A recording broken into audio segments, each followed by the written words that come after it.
আছে। প্রিয় ভাইরা আমার, ইতিহাস পড়লে আমরা জানতে পারি মুসলমান জাতি যখন থেকে কোরআনকে ছেড়ে দিয়েছে, যখন থেকে কোরআন অনুযায়ী নিজের জীবনকে বাস্তবায়ন করতে পারে না, তখন থেকেই মুসলমান জাতি ইহুদি খ্রিস্টানের কাছে মার খেতে শুরু করেছে। ঠিক না? কোরআন অনুযায়ী নিজের জীবনকে বাস্তবায়ন করে দেখেন, পৃথিবীর কোনো পরাশক্তি আপনাকে কোনো কিছু করতে পারবে না। আরে আমরা তো এমন বীরের জাতি যারা সমস্ত পৃথিবীকে একসময় শাসন করেছি, কিন্তু আজকে কোরআন থেকে দূরে থাকার কারণে পৃথিবী আমাদের হাতছাড়া হয়ে গেছে।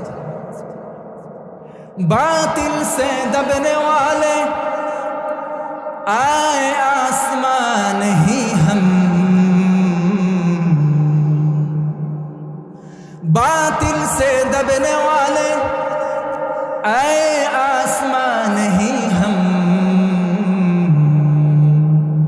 सुबर कर झुका है तू इंतहा हमारा। গোটা পৃথিবী শতবার টেস্ট করে দেখেছে, মুসলমান জাতি মার খেয়েছে, জীবন দিয়েছে, কিন্তু কোনো কাফেরের কাছে মাথা নত করে না। প্রিয় ভাইরা।